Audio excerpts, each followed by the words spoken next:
మన ఈ వీడియోలో కోల్కతాలో రీసెంట్లీ జరిగిన ఒక మర్డర్ కేసు గురించి అయితే మాట్లాడుకోబోతాం. యాక్చువల్లీ మనకు తెలిసింది ఏంటంటే ఒక 31 ఇయర్స్ డాక్టర్ అయితే నైట్ డ్యూటీ చేస్తూ రేప్ చేయబడింది అనేది అయితే మాత్రం మనం న్యూస్ ఛానల్ అన్నింటిలో చూస్తున్నాం. ఇది అసలు ఎందువల్ల జరిగింది, ఏం జరిగింది, ఎలా జరిగింది అనేది అయితే మాత్రం మనం ఈ వీడియోలో పూర్తిగా మీకోసం అయితే నేను తెలుగులో చెప్పబోతున్నాను.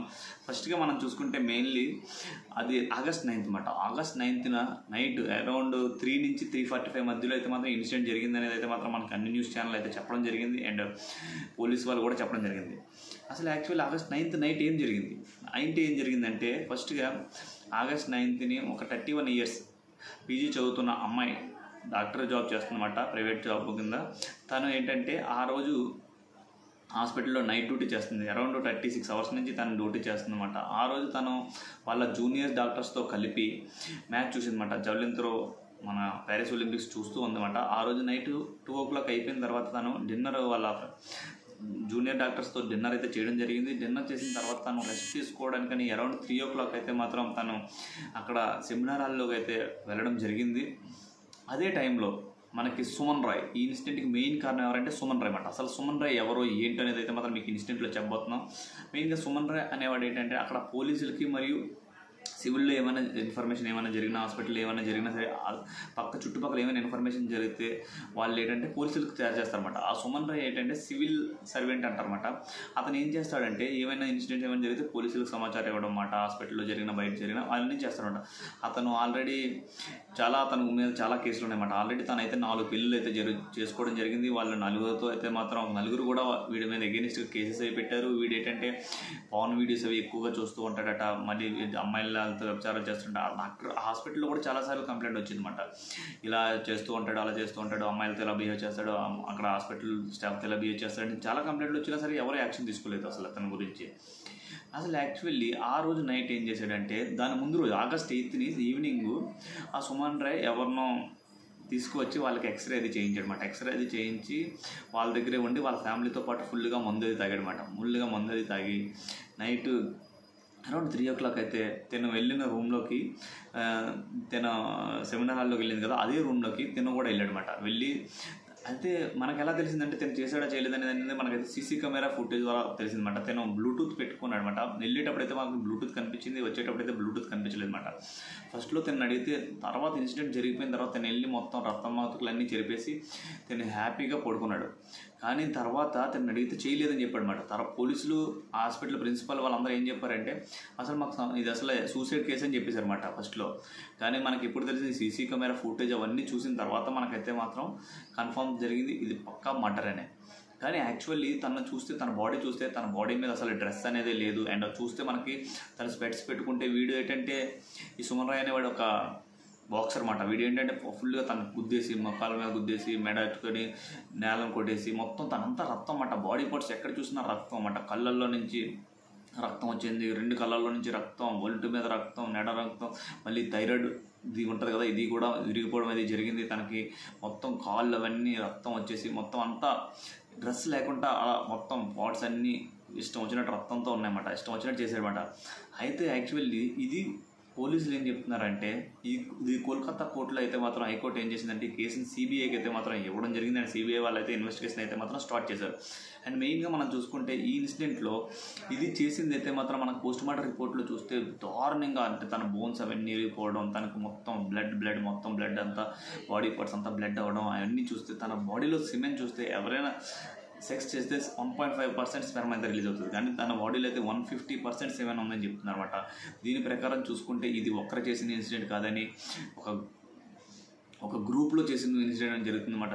ఏదో నా కొడకలో ఒక 10-20 మంది కలిసి చేసిన ఇన్సిడెంట్ అనేది అయితే మాత్రం జరుగుతుంది. అండ్ దీని గురించి అయితే మాత్రం వెస్ట్ బెంగాల్ సీఎం కూడా నిన్న ప్రొటెస్ట్ అయితే చేశారు. కానీ యాక్చువల్లీ నిన్న డాక్టర్లు అందరూ దీని గురించి అయితే ధర్నా అయితే మాత్రం చేశారు, సమ్మె చేశారు. కానీ ఇది ఒక డాక్టర్లు చేయాల్సిన సమ్మె కాదు, మొత్తం ఇది ఒక డాక్టర్ చేయాల్సిన సమ్మె కాదు, మొత్తం దేశం మొత్తం చేయాల్సిన సమ్మె. ఒక డాక్టర్కి జరిగితే డాక్టర్ ఒకరే కాదు, మొత్తం భారతదేశంలో ప్రతి భారతదేశంలో 140 కోట్ల మంది జనాభా దీనికి పోరాడితేనే దీనికి న్యాయం జరుగుతుంది. అంతేగాని ఎలాంటి దిశ జరిగాయి, నిర్భయ చట్టాలు జరిగాయి, ఇవన్నీ జరిగాయి. అవన్నీ ఇన్సిడెంట్లు జరిగినా సరే వాటికి యాక్షన్ ఏం చేశారు, ఉరిశిక్ష చేశారు, ఎన్కౌంటర్ చేశారు. అవి కాదు శిక్ష. దీనికి మహిళలకి భద్రత కావాలి. మహిళలకి ఇప్పుడు ఇది ఇక్కడ జరిగింది, మన ఇంట్లో జరిగితే ఎలా ఉంటుంది? అందుకే మొత్తం దేశం మొత్తం ఒక డాక్టర్లు వచ్చినంతా సర్వే చేశారు. 24 గంటలు వైద్య సేవలు బంద్ చేసి డాక్టర్లు వచ్చి చేయడం కాదు, మొత్తం ప్రజలందరూ మేలుకొని ప్రజలందరూ పాల్గొవాలి. ఈ ప్రజలందరూ పాల్గొని దీనికైతే మాత్రం వాడికైతే మాత్రం ఇంకా ఇలాంటి ఇన్సిడెంట్ మళ్ళీ ఫ్యూచర్లో జరగకుండా చర్యలు అయితే మాత్రం తీసుకోవాలి. దీనికోసం అయితే మాత్రం మెయిన్గా మన భారతదేశం మొత్తం ప్రజలందరూ పోరాడాలి. ఏం చేయాలి అంటే అందరూ వచ్చి ప్రొటెక్ట్ చేయాలి. ఒక డాక్టర్ జరిగితే డాక్టర్లు ఒకళ్ళే రావడం కాదు, ఇది ఒక సంఘానికి సంబంధించింది కాదు, హోల్ ఇండియా సంబంధించింది, మన మొత్తం భారతదేశం మొత్తానికి సంబంధించింది. అందువల్ల అందరూ పాల్గొని దీనికి జరిగిన దానికి శిక్ష అయితే మాత్రం పడేలా చేయాలి. అతను అటు చెప్తున్నాడు, ఏమని చెప్తున్నాడు, నేనే చేశాను చంపేయను అన్నాడు. చంపేస్తే కదా మిగతా వాళ్ళు దొరుకుతారు, వాళ్ళని చంపేస్తే సరిపోదు కదా. ఉమెన్స్ కదా సెక్యూరిటీ ఉండాలి. ఈ గవర్నమెంట్ అయితే మాత్రం సెంట్రల్ గవర్నమెంట్ అయితే డెసిజన్ తీసుకోవాలి. రాత్రిపూట ఉమెన్స్కి ఉండడానికి మంచి రూమ్స్ ఉండాలి, సెక్యూరిటీ ప్రొవైడ్ చేయాలి. ఇప్పుడు మనకు రైల్వే స్టేషన్స్లో, ఎయిర్పోర్ట్స్లో ఎలాగైతే ఉమెన్స్కి సెక్యూరిటీ ఉంటుందో అలాగే హాస్పిటల్స్లో కూడా మనం ఉమెన్స్కి అయితే సెక్యూరిటీ ఉండాలి.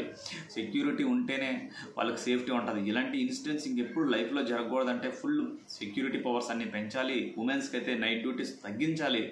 ఉమెన్స్కి అయితే మ్యాక్సిమం నైట్ డ్యూటీస్ ఎంత మేరకు తగ్గిస్తే అంత మంచిది. అండ్ డే డ్యూటీస్లో ఉమెన్స్ యూజ్ చేసుకున్న, నైట్ డ్యూటీస్లో జెంట్స్ యూజ్ చేసుకుంటే మంచిది.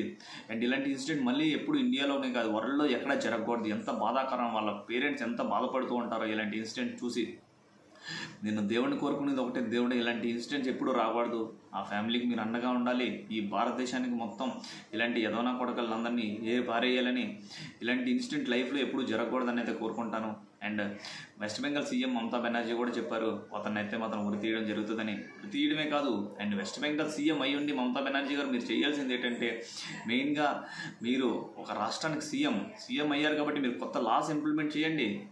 ఉమెన్స్కి సెక్యూరిటీ పెంచండి, ఉమెన్స్ని ఆదుకోండి. ఉమెన్స్కి ఎలాంటి ప్రొటెక్షన్ ఇవ్వాలో అలాంటి ప్రొటెక్షన్ని ఇచ్చి ఆదుకోవాలని కోరుకుంటున్నాను. అండ్ ఇలాంటి ఇన్సిడెంట్స్ ఎప్పుడు జరగకూడదని లైఫ్లో నేను భగవంతుని కోరుకుంటున్నాను. అండ్ ప్రతి భారత పౌరుడు ఈ ఇన్సిడెంట్ గురించి స్టేటస్ పెడితేనో వీడియో పెడితేనో సరిపోదు. మీరందరూ ప్రొటెక్ట్ చేయండి. దేశానికి ఇలాంటి ఇన్సిడెంట్ మళ్ళీ జరగకూడదని మీరందరూ ధర్నాలో పాల్గొండి. ఇది ఒక డాక్టర్ చేసే ధర్నా కాదు, ప్రజలందరూ పాల్గొవాల్సిన ధర్నా. ఇది మన అందరికీ రేపొద్దున మీ ఇంట్లో జరగవచ్చు, వేరే ఇంట్లో జరగవచ్చు, ఎక్కడైనా జరగవచ్చు. అందుకే ఇది ఒక వెస్ట్ బెంగాల్లో జరిగిందని వెస్ట్ బెంగాల్లోనే కాదు, ఆంధ్రప్రదేశ్లోనే జరగవచ్చు, తెలంగాణలో జరగవచ్చు, ఎక్కడైనా జరగవచ్చు. అందుకే అందరూ పాల్గొవాలని. మనమైతే మాత్రం ఉమెన్స్కి అయితే మాత్రం రెస్పెక్ట్ ఇవ్వండి. అండ్ ఉమెన్స్కి అయితే మాత్రం ఇలాంటి ఇన్సిడెంట్స్ జరగకుండా గవర్నమెంట్ మరియు సెంట్రల్ గవర్నమెంట్లు అయితే మాత్రం యాక్షన్ తీసుకోవాలని అయితే మాత్రం నేను మనస్ఫూర్తిగా కోరుకుంటున్నాను ఫ్రెండ్స్. Thank you friends.